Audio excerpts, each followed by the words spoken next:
ನಿಮಗೆ present comment ಬಾಕ್ಸ್ನಲ್ಲಿ ಒಂದು ಆಪ್ಷನ್ ಕೊಡೋಣ. ಸಿದ್ದರಾಮಯ್ಯನವರೇ ಮುಖ್ಯಮಂತ್ರಿಯಾಗಿ ಮುಂದುವರಿಬೇಕು ಅಂತ ಎಷ್ಟು ಜನ ಕಮೆಂಟ್ ಆಗ್ತೀರಿ?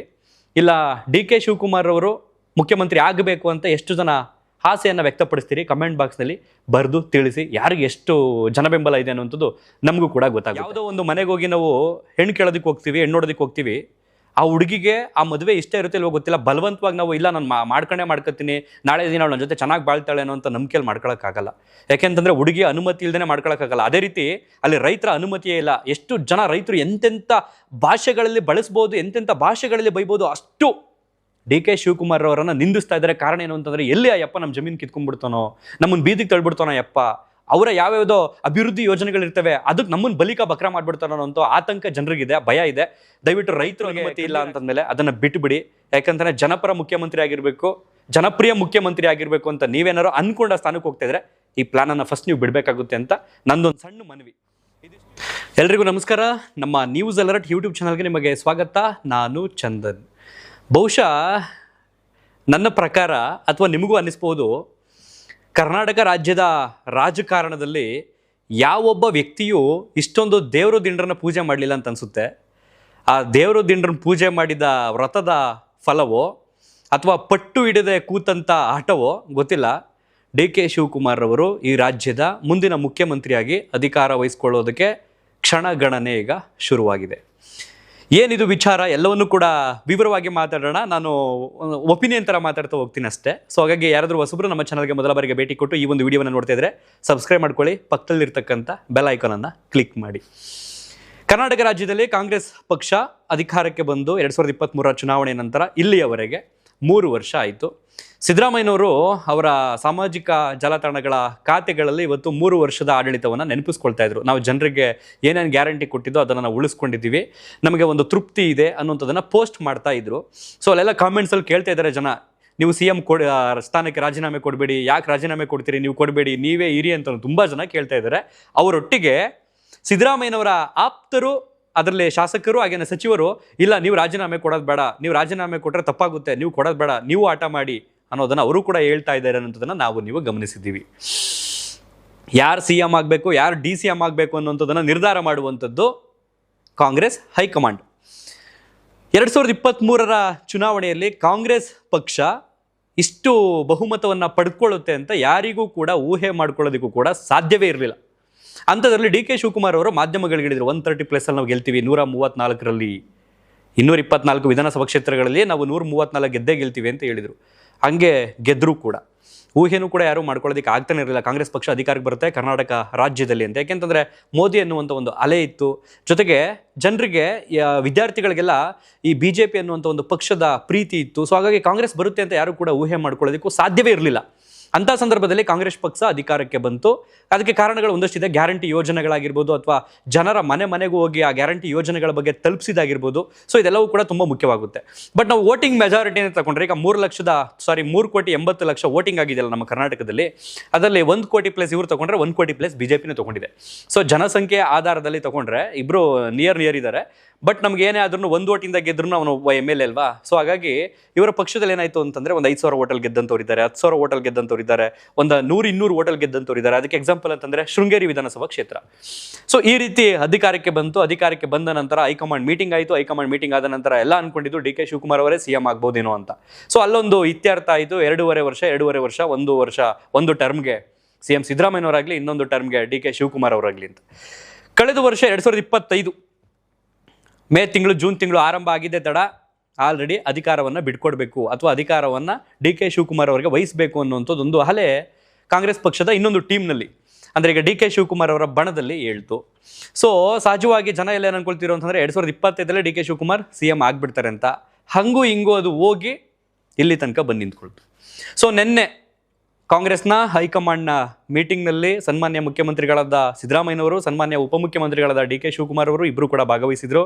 ಈ ಕಡೆ ಸುರ್ಜೇವಾಲಾ ಅವರಾಗಿರ್ಬೋದು, ವೇಣುಗೋಪಾಲ್ ಅವರಾಗಿರ್ಬೋದು, ಮಲ್ಲಿಕಾರ್ಜುನ್ ಖರ್ಗೆ ಅವರಾಗಿರ್ಬೋದು, ರಾಹುಲ್ ಗಾಂಧಿ ಅವರಾಗಿರ್ಬೋದು, ಇವರ ನೇತೃತ್ವದಲ್ಲಿ ನಿನ್ನೆ ನಡೆದಂಥ ಸಭೆಯಲ್ಲಿ ಬಹುಶಃ ಯಾರು ಕೂಡ ಊಹೆ ಮಾಡ್ಕೊಂಡಿರಲಿಕ್ಕೆ ಸಾಧ್ಯವೇ ಇಲ್ಲ ಸಂಜೆ ಒಳಗಡೆ ಈ ಒಂದು ಫಲಿತಾಂಶ ಆಚೆ ಬರುತ್ತೆ ಅಂತ. ಸಿದ್ದರಾಮಯ್ಯನವರು ರಾಜೀನಾಮೆ ಕೊಡ್ತಾ ಇದ್ದಾರೆ, ಮುಖ್ಯಮಂತ್ರಿ ಸ್ಥಾನ ತೆರವಾಗುತ್ತೆ. ಸೊ ಡಿ ಕೆ ಶಿವಕುಮಾರ್ ಅವರು ಮುಂದಿನ ಮುಖ್ಯಮಂತ್ರಿ ಆಗ್ತಾರೆ ಅನ್ನೋ ಒಂದು ಸುದ್ದಿ ಸಂಜೆಯಿಂದ ಪ್ರಕಟ ಆಯಿತು. ತುಂಬ ಜನರಿಗೆ ಡೌಟ್ ಇತ್ತು, ಹೌದಾ ಇಲ್ವಾ ಅನ್ನೋಂಥದ್ದು. ಬಟ್ ಇವತ್ತು ಅಧಿಕೃತ ಆಗುವಂಥ ಹಂತಕ್ಕೆ ಬರ್ತಾ ಇದೆ. ಆದರೆ ಕಾಂಗ್ರೆಸ್ ಪಕ್ಷ ಆಗಲಿ ಅಥವಾ ಸಿದ್ದರಾಮಯ್ಯನವರಾಗಲಿ ಅಥವಾ ಡಿ ಕೆ ಶಿವಕುಮಾರ್ ಆಗಲಿ ಇಲ್ಲೂ ಕೂಡ ಬಾಯ್ಬಿಟ್ಟು ಹೇಳಿಲ್ಲ ಅದನ್ನು. ಸೊ ಹಾಗಾಗಿ ಕ್ವಶನ್ ಮಾರ್ಕ್ ಉಳ್ಕೊಳ್ಳುತ್ತೆ. ಸಿದ್ದರಾಮಯ್ಯನವರು CM ಸ್ಥಾನಕ್ಕೆ ರಾಜೀನಾಮೆ ಕೊಡ್ತಾರಾ, ಡಿ ಕೆ ಶಿವಕುಮಾರ್ ಅವರು ಮುಂದಿನ ಮುಖ್ಯಮಂತ್ರಿ ಆಗ್ತಾರ ಅನ್ನೋಂಥದ್ದು ಕ್ವಶನ್ ಮಾರ್ಕ್ ಆಗಿ ಉಳ್ಕೊಂಡಿದೆ. ಅಧಿಕೃತವಾಗಿ ಎಲ್ಲಿಯೂ ಕೂಡ ಈ ಕ್ಷಣದವರೆಗೂ ಕೂಡ ಅನೌನ್ಸ್ ಆಗಿಲ್ಲ. ಅದೊಂದು ನೆನಪಲ್ಲಿರಲಿ. ಏನಾಯಿತು ಹಾಗಾದರೆ? ನಿನ್ನೆ ಏನು ಮೀಟಿಂಗ್ ನಡೆದಿರ್ಬೋದು? ಅಫ್ಕೋರ್ಸ್ ಡಿ ಕೆ ಶಿವಕುಮಾರ್ ಅವರು ಈ ಹಿಂದೆ ಹೇಳಿದರು, ನಾನು ಕಾಂಗ್ರೆಸ್ ಪಕ್ಷದ ಒಬ್ಬ ಕಾರ್ಮಿಕ, ನಾನು ಕೂಲಿ ಮಾಡಿದ್ದೀನಿ, ಕೂಲಿಗೆ ನಾನು ವೇತನವನ್ನು ಕೇಳ್ತಾ ಇದ್ದೀನಿ. ಆ ವೇತನ ಏನು ಅಂತಂದರೆ 2.5 ವರ್ಷ ನನಗೆ CM ಸ್ಥಾನನ ಬಿಟ್ಕೊಡ್ತೀನಿ ಅಂತ ಹೇಳಿದ್ರಲ್ಲ, ಸೊ ಅದನ್ನು ಕೇಳ್ತಾ ಇದ್ದೀನಿ ಅಂತ ಪಟ್ಟು ಹಿಡಿದು ಕೂತ್ಕೊಂಡಿದ್ರು. ಸೊ ಇಲ್ಲಿ ವಿರೋಧ ಪಕ್ಷ BJP ಆಗಿದೆ ರಾಜ್ಯದಲ್ಲಿ, ಬಟ್ ಕಾಂಗ್ರೆಸ್ನಲ್ಲೂ ವಿರೋಧ ಪಕ್ಷ ಇದೆ.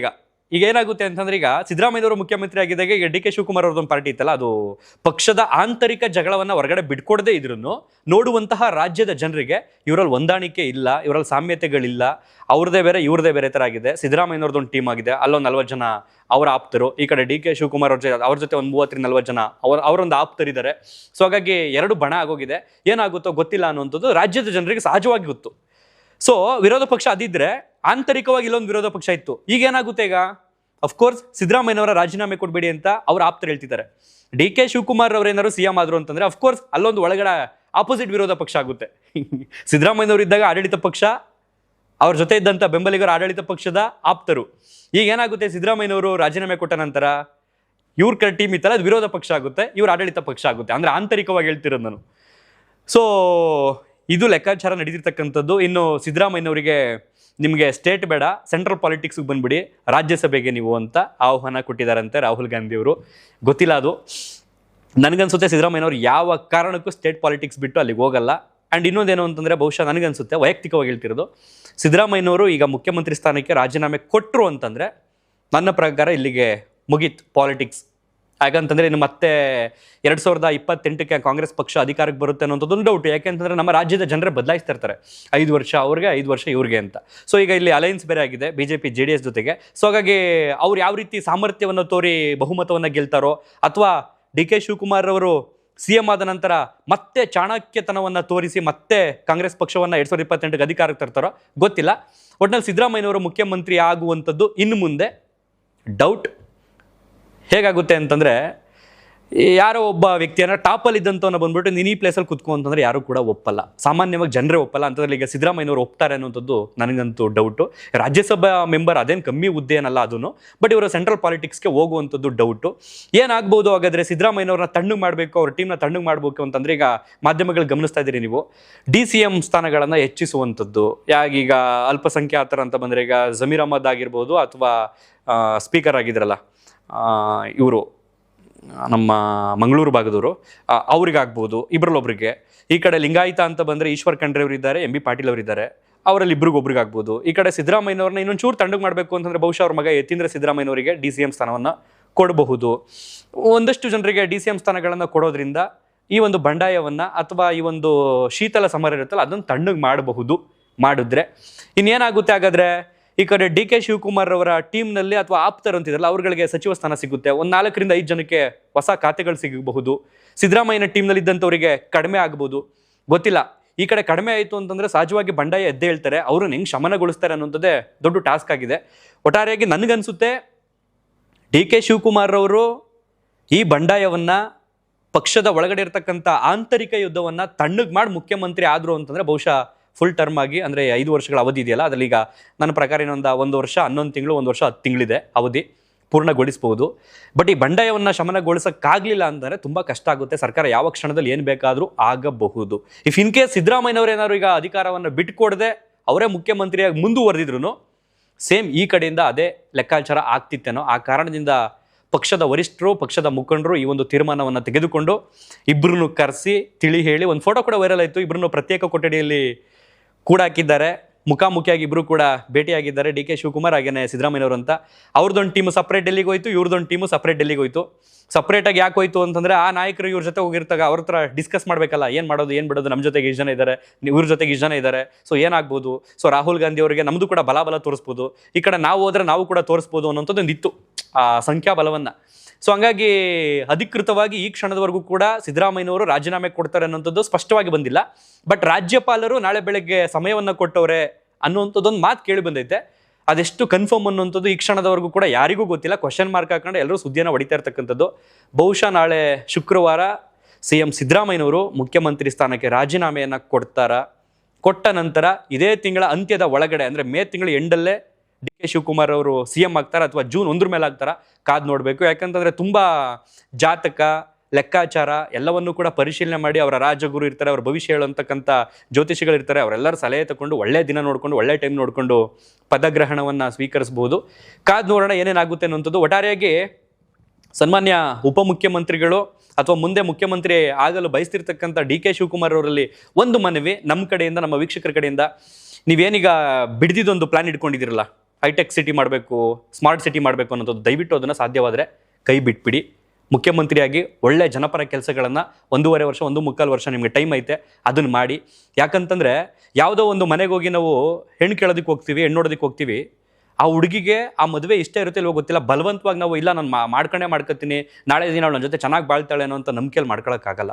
ಯಾಕೆಂತಂದರೆ ಹುಡುಗಿಯ ಅನುಮತಿ ಇಲ್ಲದೇ ಮಾಡ್ಕೊಳಕ್ಕಾಗಲ್ಲ. ಅದೇ ರೀತಿ ಅಲ್ಲಿ ರೈತರ ಅನುಮತಿಯೇ ಇಲ್ಲ. ಎಷ್ಟು ಜನ ರೈತರು ಎಂತೆಂಥ ಭಾಷೆಗಳಲ್ಲಿ ಬಳಸ್ಬೋದು, ಎಂತೆಂಥ ಭಾಷೆಗಳಲ್ಲಿ ಬೈಬೋದು, ಅಷ್ಟು DK ಶಿವಕುಮಾರ್ ಅವರನ್ನು ನಿಂದಿಸ್ತಾ ಇದ್ದಾರೆ. ಕಾರಣ ಏನು ಅಂತಂದರೆ, ಎಲ್ಲಿ ಆ ಯಪ್ಪ ನಮ್ಮ ಜಮೀನು ಕಿತ್ಕೊಂಡ್ಬಿಡ್ತಾನೋ, ನಮ್ಮನ್ನು ಬೀದಿಗೆ ತಳ್ಬಿಡ್ತಾನೋ ಯಪ್ಪ, ಅವರ ಯಾವ್ಯಾವುದೋ ಅಭಿವೃದ್ಧಿ ಯೋಜನೆಗಳಿರ್ತವೆ ಅದಕ್ಕೆ ನಮ್ಮನ್ನು ಬಲಿಕ ಬಕ್ರ ಮಾಡ್ಬಿಡ್ತಾರೋ ಅಂತ ಆತಂಕ ಜನರಿಗಿದೆ, ಭಯ ಇದೆ. ದಯವಿಟ್ಟು ರೈತರಿಗೆ ಕಣ್ಣೀರು ಹಾಕ್ಸ್ಬೇಡಿ, ಅವರ ಆಕ್ರೋಶವನ್ನು ಹೆಚ್ಚಿಸಬೇಡಿ ಅಂತ ಈ ವಿಡಿಯೋ ಮೂಲಕ ಮನವಿ ಮಾಡಿ ಕೇಳ್ಕೊಳ್ತಾ ಇದ್ದೀನಿ. ಈ ಬಿಡದಿ ಸ್ಮಾರ್ಟ್ ಅಪ್ ಸಿಟಿಯ ಈ ಪ್ಲಾನ್ ಏನಿದೆ, ಈ ಪ್ಲಾನ್ ನಿಮಗಿಂತ ಮುಂಚೆ ಕುಮಾರಸ್ವಾಮಿ ಅವ್ರ ಕಾಲದಲ್ಲಿ ಇದ್ದಿದ್ದು ಅಂತ ನಮಗೂ ಗೊತ್ತು. ಬಟ್ ಅದನ್ನು ನೀವೀಗ ಪ್ರಾಯೋಗಿಕವಾಗಿ ಅದನ್ನು ತರಬೇಕು, ಮಾಡಬೇಕು ಅಂತ ಹೊರಟಿದ್ರಿ. ದಯವಿಟ್ಟು ರೈತರು ಅನುಮತಿ ಇಲ್ಲ ಅಂತಂದಮೇಲೆ ಅದನ್ನು ಬಿಟ್ಟುಬಿಡಿ. ಯಾಕಂತಂದರೆ ಜನಪರ ಮುಖ್ಯಮಂತ್ರಿ ಆಗಿರಬೇಕು, ಜನಪ್ರಿಯ ಮುಖ್ಯಮಂತ್ರಿ ಆಗಿರಬೇಕು ಅಂತ ನೀವೇನಾರು ಅಂದ್ಕೊಂಡ ಸ್ಥಾನಕ್ಕೆ ಹೋಗ್ತಾ ಇದ್ರೆ ಈ ಪ್ಲಾನನ್ನು ಫಸ್ಟ್ ನೀವು ಬಿಡಬೇಕಾಗುತ್ತೆ ಅಂತ ನಂದೊಂದು ಸಣ್ಣ ಮನವಿ. ಇದಿಷ್ಟು ಹೇಳ್ತಾ ಈ ಒಂದು ವಿಡಿಯೋ ನನಗೆ ಮುಗಿಸ್ತಾ ಇದ್ದೀನಿ. ಗೊತ್ತಿಲ್ಲ ನಮ್ಮ ರಾಜ್ಯದ ರಾಜಕಾರಣ ಸಂಜೆ ಒಳಗಡೆ ಏನಾಗೋದು, ಮಧ್ಯಾಹ್ನದ ಒಳಗಡೆ ಏನಾಗೋದು ಅಂತ ಊಹೆ ಕೂಡ ಸಿದ್ದರಾಮಯ್ಯನವರು ಮಾಡೋಕ್ಕಾಗಲ್ಲ, DK ಶಿವಕುಮಾರ್ ಅವರು ಕೂಡ ಮಾಡೋಕ್ಕಾಗಲ್ಲ. ಏನಾಗುತ್ತೆ ಏನು ಬಿಡುತ್ತೆ ಅನ್ನೋಂಥ ಲೆಕ್ಕಾಚಾರ ಯಾರಿಗೂ ಕೂಡ ಗೊತ್ತಿಲ್ಲ. ನೋಡೋಣ ಸಂಜೆ ಒಳಗಡೆ ಇನ್ನೂ ಏನಾದರೂ ಚೇಂಜ್ ಆದರೂ ಆಗಬಹುದು, ಗೊತ್ತಿಲ್ಲ. ಇಫ್ ಇನ್ ಕೇಸ್ ಏನಾದ್ರೂ DK ಶಿವಕುಮಾರ್ ಅವರ ಮನವೊಲಿಸಿ, ನೋಡಪ್ಪ ಇದೊಂದು ಸಲ ಬಿಟ್ಬಿಡು ಸಿದ್ದರಾಮಯ್ಯನ, 2028 ತನಕ ಆಗ್ಬಿಡ್ಲಿ, 2028ಕ್ಕೆ ಮತ್ತೆ ನೀವೇ ಗೆಲ್ಲೋ ಥರ ಏನೋ ಪ್ಲಾನ್ಗಳು ಮಾಡಿ 2028 ಗೆದ್ಬಿಡು, ಫುಲ್ ಟರ್ಮ್ ಮುಖ್ಯಮಂತ್ರಿ ಆಗ್ಬಿಡು ಅಂತ ಹೇಳಿದ್ರು ಹೇಳಬಹುದು. ಬಟ್ ಆಲ್ರೆಡಿ ಇದೆಲ್ಲ ಆಗೋಗಿದೆ. ಅದಕ್ಕೆ ವ್ಯಕ್ತಿ ಬಗ್ಗಿಲ್ಲ. ಹಾಗಾಗಿ ಬಗ್ದೇ ಇರೋ ಕಾರಣ ನಾನು ಕೆಲಸ ಮಾಡಿದ್ದೀನಿ, ಕೂಲಿ ಮಾಡಿದ್ದೀನಿ, ಅದಕ್ಕೆ ನಂಗೆ ಸಂಬಳ ಕೊಡ್ರಪ್ಪ ಅಂತ ಪಟ್ಟಿಡಿದು ಕೂತಿರೋ ಕಾರಣದಿಂದನೇ DK ಶಿವಕುಮಾರ್ ಅವರಿಗೆ ಮುಖ್ಯಮಂತ್ರಿ ಸ್ಥಾನ ಸಿಗ್ತಾ ಇದೆ ಅನ್ನುವಂಥದ್ದೊಂದು ನಂಬಿಕೆ. ನೋಡೋಣ, ಕಾದು ನೋಡೋಣ ಅಂತ ಹೇಳ್ತಾ ಈ ಒಂದು ವಿಡಿಯೋ ನನಗೆ ಮುಗಿಸ್ತಾ ಇದ್ದೀನಿ. ನಿಮ್ಮ ಅನಿಸಿಕೆ ಅಭಿಪ್ರಾಯಗಳನ್ನು ಕಮೆಂಟ್ ಬಾಕ್ಸ್ನಲ್ಲಿ ಬರೆದು ತಿಳಿಸಿ. ನಿಮಗೆ ಪ್ರೆಸೆಂಟು ಕಮೆಂಟ್ ಬಾಕ್ಸ್ನಲ್ಲಿ ಒಂದು ಆಪ್ಷನ್ ಕೊಡೋಣ. ಸಿದ್ದರಾಮಯ್ಯನವರೇ ಮುಖ್ಯಮಂತ್ರಿಯಾಗಿ ಮುಂದುವರಿಬೇಕು ಅಂತ ಎಷ್ಟು ಜನ ಕಮೆಂಟ್ ಆಗ್ತೀರಿ? ಇಲ್ಲ DK ಶಿವಕುಮಾರ್ ಅವರು ಮುಖ್ಯಮಂತ್ರಿ ಆಗಬೇಕು ಅಂತ ಎಷ್ಟು ಜನ ಆಸೆಯನ್ನು ವ್ಯಕ್ತಪಡಿಸ್ತೀರಿ? ಕಮೆಂಟ್ ಬಾಕ್ಸ್ನಲ್ಲಿ ಬರೆದು ತಿಳಿಸಿ. ಯಾರಿಗೆ ಎಷ್ಟು ಜನಬೆಂಬಲ ಇದೆ ಅನ್ನುವಂಥದ್ದು ನಮಗೂ ಕೂಡ ಗೊತ್ತಾಗುತ್ತೆ. ಧನ್ಯವಾದ. Thank you so much.